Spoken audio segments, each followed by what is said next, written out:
So welcome everyone to the first ever video of Echo-based gaming here on YouTube. Our first ever YouTube video at all. So bear with us, this is just the beginning. As you can see, the studio is not filled with posters or anything. Not yet. Not yet. We are actually recording at your place right now. Yeah. You just moved in, so you don't see it, but off camera, a lot of boxes, a lot of stuff.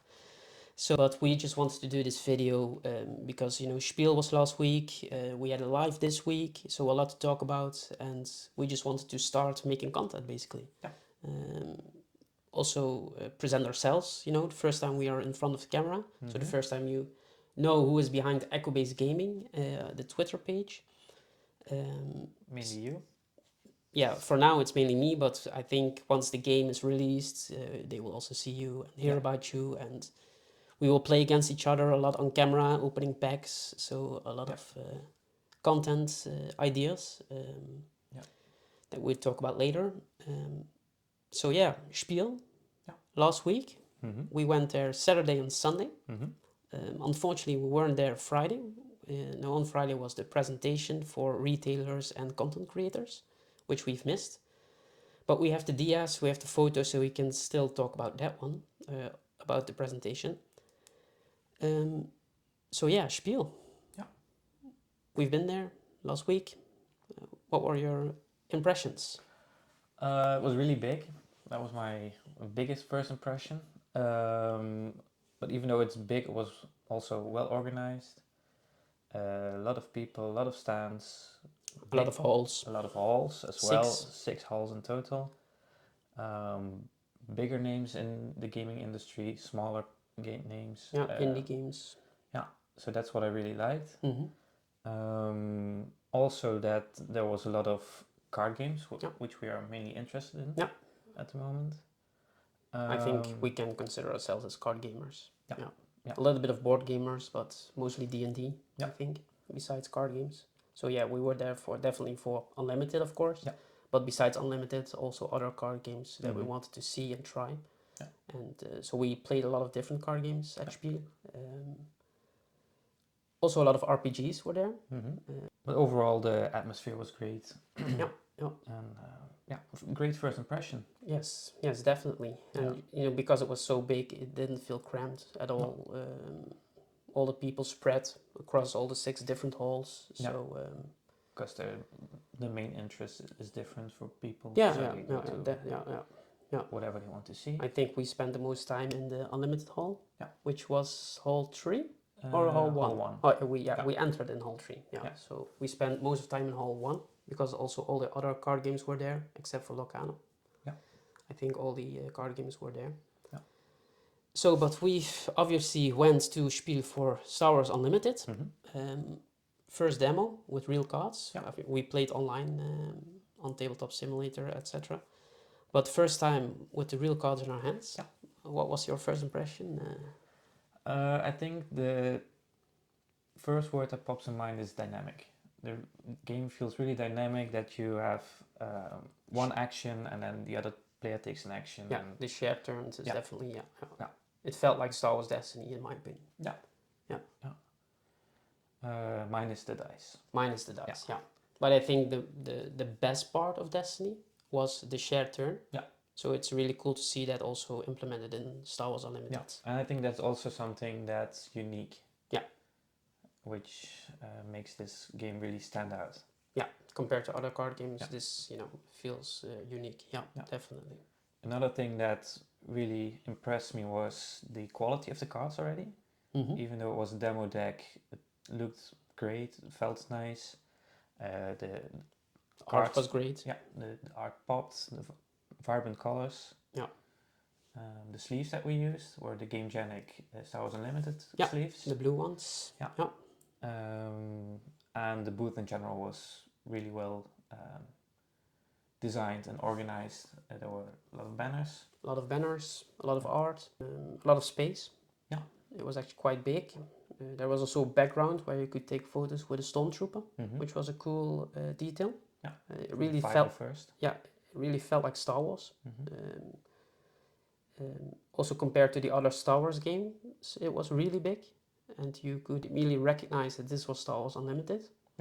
which was great.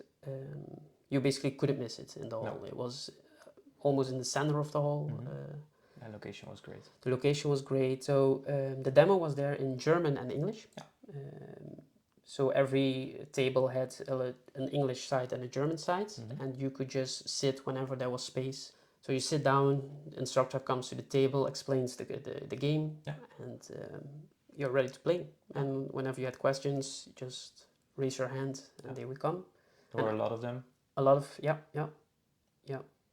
Also, you didn't have to wait a lot of time for demos. No. Sometimes you had to wait a little bit, but I think that's just a good thing because, a lot of people want to play the game, so it's good that you had to wait. And if you looked at the stand, there were always people playing, and so yeah, I think there was a lot of interest in the game. Yeah, interest, but also excitement. People Excitement. were very positive. Yeah. I heard a lot of positive reactions. A lot of positive feedback, a lot of enthusiastic players. Also, when they finished their demo, they went straight to GameGenic to look at the playmat and the tokens and the deck boxes. Yeah. So which similarly looked very impressive. Yeah, we will talk about GameGenic later. So first, Star Wars Unlimited, the game. Like we said, it felt great. Really good to play with the cards in our hands instead of online on the computer. So actually at Spiel we also got these sweet promos. You got them after you played a demo. You completed the demo, and then you could choose between English and a German version. So that was also really nice. You got both Luke and Vader. Yeah, and actually on Thursday, Friday, and Saturday, you got the opportunity to get a signature from Jim and Danny of the FVG team. Yeah. So we actually got two of them signed. You got a set signed, I got a set signed. And after that we actually got to meet the team in person. Actually Xander recognized our shirts, and so that was really cool. And so Xander took us aside after the signing and talked with us about the game, about FFG, about Spiel. The first time that he was here in Spiel. In Europe even. Yeah, exactly. So we talked with him. We actually made an appointment for Sunday to talk some more because it was really busy on Saturday. A lot of things happening. The signings were still going on, so he had to go back to the signing table. So that was really sweet. So then Sunday, meet Xander again. Talked with him about the game, asked him some questions about the design. How they design characters for this game. Well, mainly talked with Danny, the lead designer. Yeah, after that, because Xander isn't, of course, one of the designers, so he got Danny to talk with us about the game itself. They start with the character itself, and then they design a card around the character. Unnamed characters, they actually went the other way around. So they just needed a 3-for-3-4, for instance. And they thought, well, let's stick that on a stormtrooper or whatever. Or a specific ability like ambush or something that's perfect for a rebel trooper. Yeah, exactly. So we actually also got to play games with them. So I played Danny, you played with Xander. 2 games. They actually took a lot of time for us. It was amazing. So it was really chill.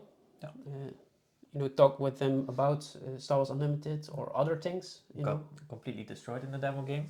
Yeah, exactly. But it was a fun time. Again, answered some of our questions. Most of them. The questions that they could answer. A lot of them they couldn't. But I got the feeling that cunning was their favorite aspect. So that was really interesting. I had the feeling that they wanted to tell us more about cunning, but they just couldn't. Of course, next month is the cunning month. So I'm really looking forward to that. I think, it's their favorite aspect for a reason. So we get a lot of cool tools, a lot of tricks, which is, I think, suits cunning the best. And they also mentioned that their favorite leader was not revealed yet. Also, true. Who knows what we'll get next month. So that was really nice. Like I said, they took their time. It made our experience at Spiel really nice. So glad we went to Spiel, of Yeah. course. Yeah, especially because we just started. It's new for us. Yeah, everything is new for us. Yeah. Doing this video is the first time ever, like I said. Yeah. Yeah, but get the recognition early on is great. We also got a spoiler card, Yeah. which was fantastic. So yeah, I'm really looking forward to the future. Mm-hmm. Talk with them more Mm-hmm. when we meet them again, maybe at JamCon or the tournaments, bigger tournaments. Who knows? And definitely next year in Spiel. exactly. Yeah. So yeah, really fun experience. So then another thing at Spiel, I already mentioned it earlier, the presentation from Jim, talking about the Star Wars Unlimited pre-release. 1 week before launch, there is a pre-release for every set, not just the first one, which I think is great. Pre-releases are always a nice entry for newer players to go to get to know the game.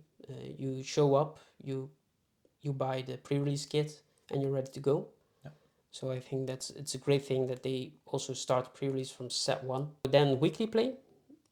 Is there already information about what the pre-release kit will entail? Yeah, they actually talked about that in a live about the casual side of OP, and it will have 2 promos for Luke Skywalker and Darth Vader. I will show them on screen for anyone who hasn't seen them yet. So 6 booster packs, damage counters, quick start rules, everything you need to start playing. And the retail price was $30 for the pre-release kit. So basically you get the promos for free because you get 6 packs. It's around $30. Yeah. So which is fantastic. So then the weekly play, 16 weeks of play, starting with the full release of the set. So weekly play, go to your local game store, play the game, interact with the game. You don't have to play the game actually, but just interact, trade, or give people advice, build decks at your local game store. And once you participate in those weekly plays, you get promo packs, which include promos, of course. So they actually showed the full art Sabine. Amazing art. Amazing art. Then to close the casual side of the competitive play, we have the store showdown. So select stores around the world 1 month after release. They start, except for the first set, which is 2 months after release. Okay. So I can imagine that they choose to do the first store showdown 2 months after release because people need the product to build decks. So again, great to see that the competitive play is already starting with set 1, day 1. Actually not day 1, but from the beginning we have a weekly play, store showdown, the pre-release of course.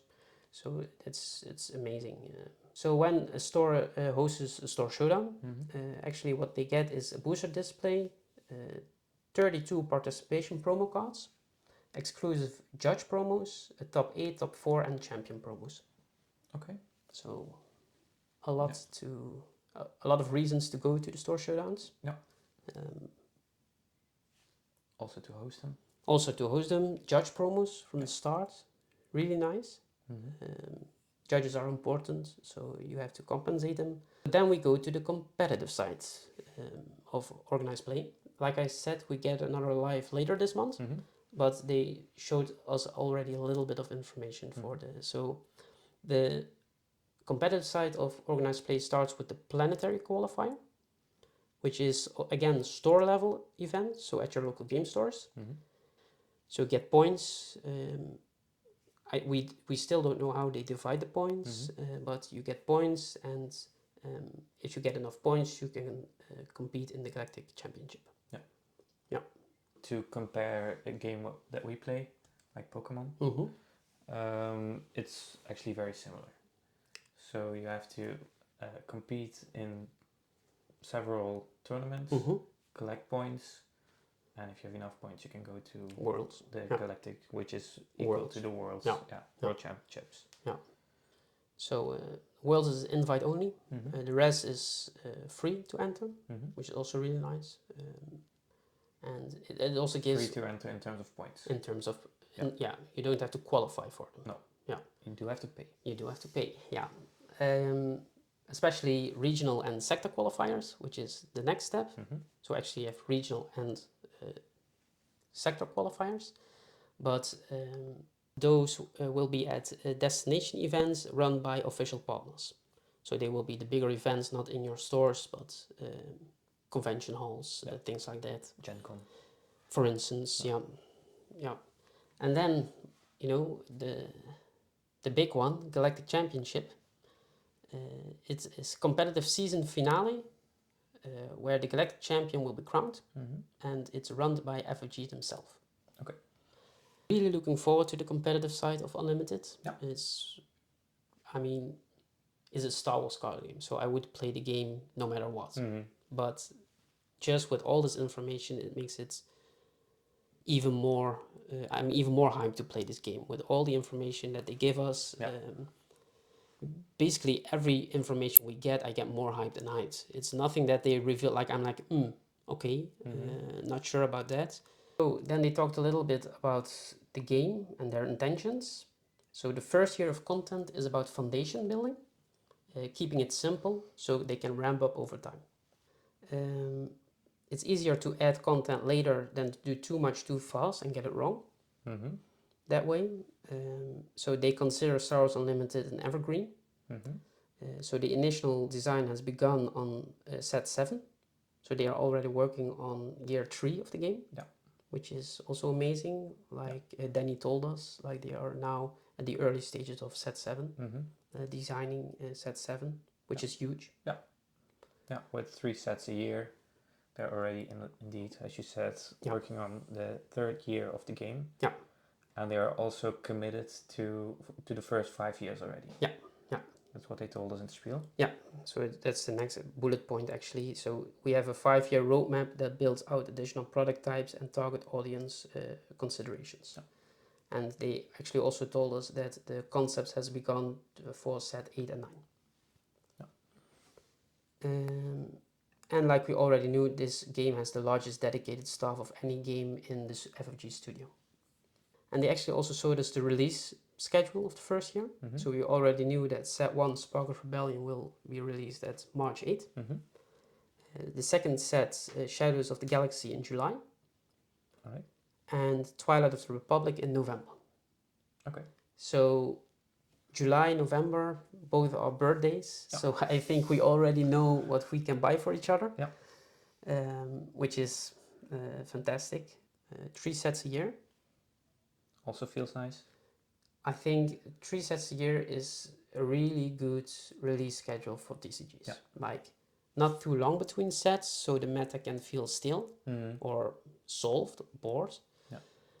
But not too much that you feel like you haven't get the chance to develop the meta. But also financial. Yeah. Yeah.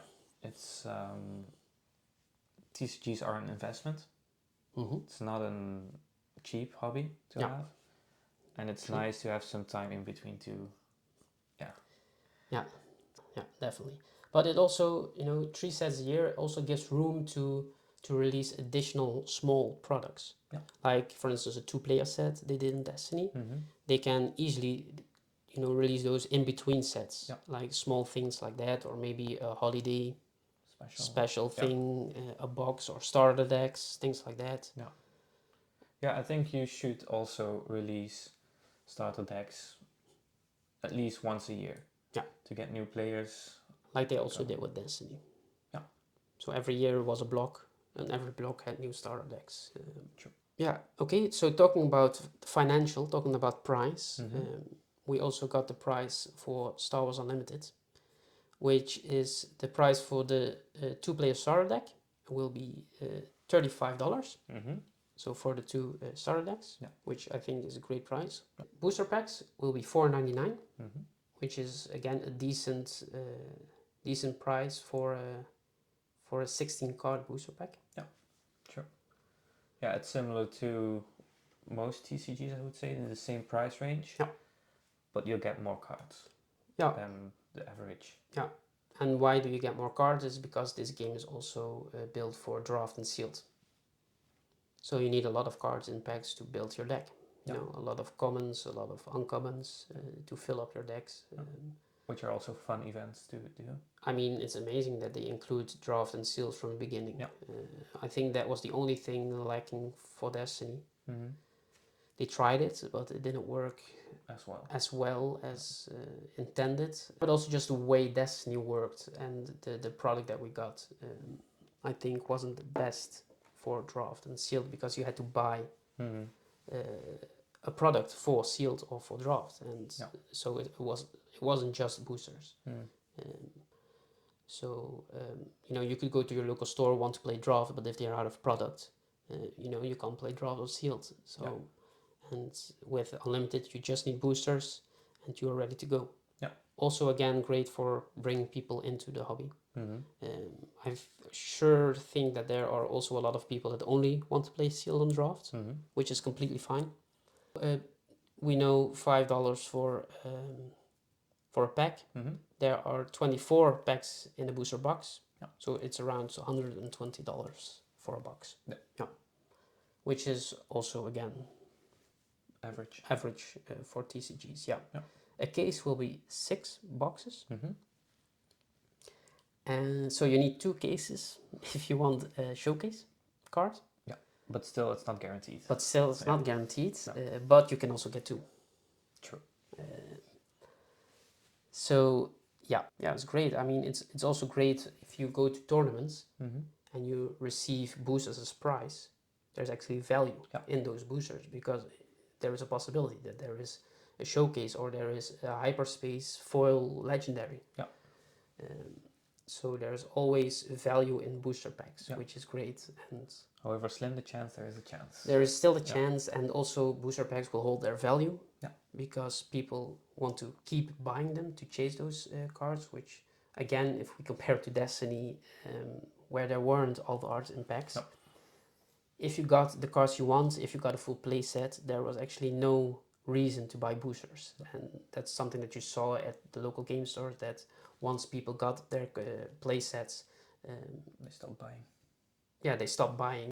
So it's great that they included alt arts, different rarities, foils, hyperspace rares.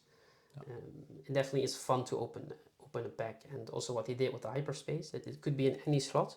So it's not like, for instance, Pokemon, you do the trick and it's always the last card that is the chase card.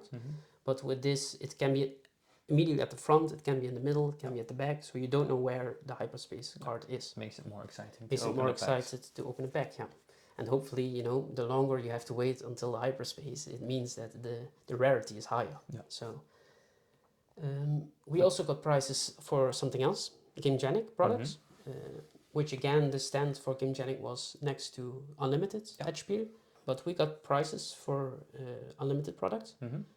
So we started at the top, the double box, you know, which is $60. Looked amazing again. You know, with the slip case you get for your leaders, the compartment for your tokens. So in this box will be room for 2 decks. Then the single version is $35. Okay. So it's just one, in every color available, every aspect color available, I have to say, not every color. Then we have the plastic, the soft cover deck boxes, which will be $8. Okay, that's great value. They will also have a compartment box for tokens, which is great. So if you don't have the budget for the deluxe versions of deck boxes, they look very solid. It's a very budget-friendly option. Durable. So then the tokens themselves, $30. Okay. Yeah, they were very great as well. Clear, Not too big, not too small. Not too big, not too small, indeed. They're very distinct. So you could easily tell if something was damaged or something was a shield. Or also very clear. Well printed, well designed. Yeah, something I will definitely buy. Yeah, definitely. And also everything you need is in there. So then the next product was the 2-player mat, which was used for the demos. Very clear mat. The basic but nice. Basic but nice. I think that we will definitely use them for our for our games. For our games at this channel because they are very clear. Yeah. The areas are on the mat. Yeah. So it's also always what I like. Yeah. So it's always clear, and I think for the viewers also not too busy or too much art on them. Yeah. So definitely great for that. And then the one player will be 24. How much will the double? 35. Okay. Yeah. And the one player will be 24. Okay. So yeah, aggression. Mm-hmm. The live of yesterday. Yeah. So we are recording actually on 12 October. Mm-hmm. So yesterday was the aggression live with Josh, Tyler, and Danny. Yeah. So they talked about the aggression aspect of, like I said, being straightforward, all gas, no brakes, basically. Dealing as much as damage as early as possible, because like in every other card game, like aggro fades away later in the game. Mm-hmm. Like it wants to hit hard and hit fast. Yeah. Especially because once later in the game, other aspects, like a command, Yeah. which is more mid to late game aspect, they get the upper hand. Yeah. And they can start playing their Star Destroyers. Yeah. A lot of large units, and once they get their engine running, there's nothing a TIE fighter can do about that, or just a single stormtrooper. Yeah. What I also liked, what they mentioned, is that it's not only aggression in terms of bluntly dealing damage, but also actually being aggressive in card draw. Yeah. That's something that I really like, because it's different from other games. I feel like in other games it's very simple aggression or just do damage. It's very simple. And also mentioned in the live, like aggression is the only aspect that can directly get rid of upgrades. So other aspects can do it indirectly. Yeah. Like like in the live they said, like command, for instance, just play bigger units to get rid of the unit with the upgrade on it, or cunning just sends it back to the hand. Yeah. So you also get rid of the upgrade. The new card that was shown, the Fang Fighter. Yeah, I can put it on the screen right now. So it's the disabled Fang Fighter, cost 3, just a single aggression aspect, which is, it's obvious because it's not typical villain or heroism, the Fang Fighter, it's neutral. It's a Mandalorian vehicle fighter, 3 attack, 2 HP, and when played, you may defeat an upgrade. So like we said, the direct way to get rid of upgrades. Yeah. So a 3 for a 3/2 in space is also a decent stat line. A lot of attack, less HP, which is also typical for aggression. Yeah. So I think overall a good card. So yeah, that was the disabled Fang Fighter. Then we go to the Wampa. I mean, hot cards are always good. Yeah. Big fan of the Wampa. Forecast, aggression, 4 attack, 5 HP, which has the creature trait. Okay. And it has overwhelm. So again, also a very direct card, just a 4 for a 4/5. It has overwhelm, so it can attack small units and still deal damage to the base, which is what you want to do with aggression. So I think overall, good card. Also neutral. Then, what I think will be a staple in every aspect heroism deck are the Fighters for Freedom ground unit.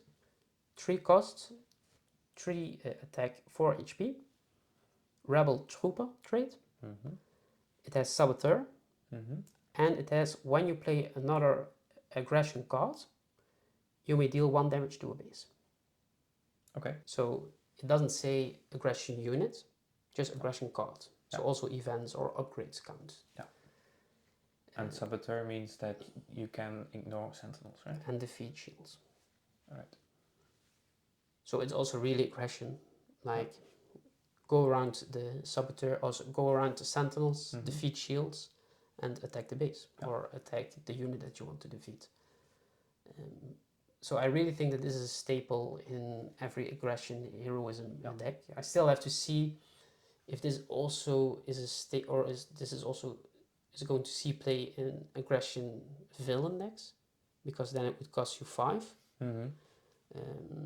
Maybe the aggression villain similar cards has yet to be revealed. Yeah. But I can see it definitely 5 for Saboteur, and the damage for every aggression card you play. I mean, for 5, it's quite a high price for. I think for 5 you can have better cards. Yeah, But but we don't know yet. Yeah. I mean, it feels like a high price to me. but you also get a lot of damage, Saboteur. Yeah. Which is, I think, a really, really strong card.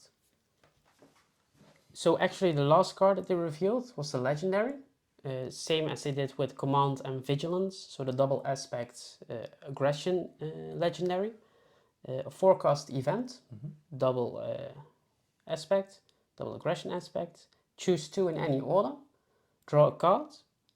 Defeat up to 2 upgrades. Ready a unit with 3 or less power.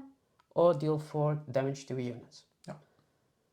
So it's very strong. Looks very strong. This time we also got the Hyperspace variant. Yeah. So the card also looks great. Yeah. Yeah. These Hyperspace variants are really, really nice inclusion. Yeah. I think also the art really suits the name. It looks very aggressive. Yeah. Also great to talk about. I asked Danny, like, with all the reveals that they showed us, it looked like the set 1 was going to be original trilogy with Rebels and Rogue One, which are around the same time period. Yeah, mainly focused on. But there are some prequel cards. Yeah, but I asked them, like, what was the idea behind including those, and then he said that they purposely include they sprinkled some prequels and now also sequel cards in set 1 because they want to show that it's not just an original trilogy card game only. So yeah, a strong card, really versatile. I really like the versatility of it. Yeah, it's very strong. As you say, it suits in different scenarios. It also rewards you to play a double aspect. Yeah. It's also a really aggressive card. Yeah. You know, in defeating 2 upgrades, you know, just a direct way to get rid of upgrades. Dealing damage, drawing cards. So yeah, it's also really an aggressive card. Yeah. So it suits the aggression aspect. But I think all in all, a great Legendary. Like I said, it really suits the aspect, and great work from FG. Yeah. So that was actually the last card that they revealed during this live. So this month we get a lot of new aggression cards. Next month will be the Cunning month. So I'm really looking forward to next month, November. Cunning looks very interesting. Yeah. As we said, it's the favorite aspect of the 2 people of FG we talked to. Yeah, Danny and Xander. Yeah. So I guess there's a lot of things amazing cards yet to come. Yeah, exactly. Because you know, Cunning is also the aspect where we get the least reveals yet.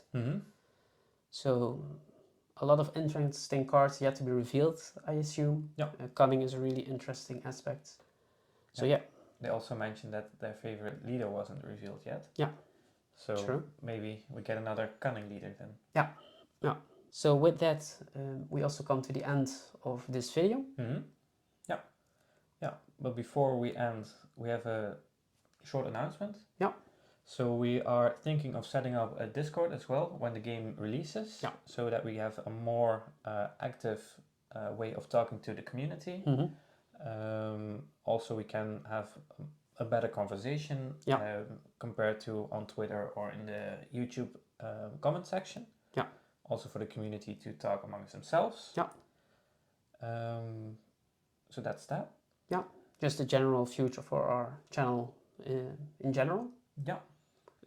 So actually we started this channel, we started this Twitter page with the intent of starting content when the game would be released. Not knowing back then that we already got so much information to talk about with the live videos, with the card reveals. Yeah.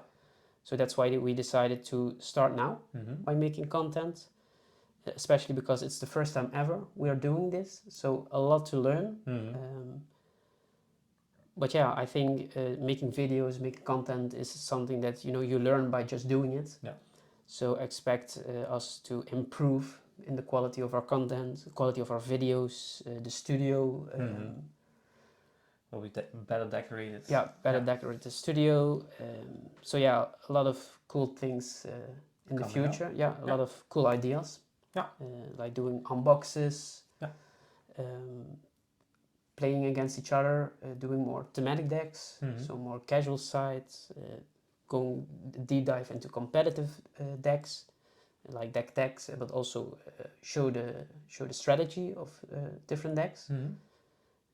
Do tier lists, just things like that. Yeah. A lot of Talk about the meta. Talk about the meta, maybe show our preparation for some bigger tournaments.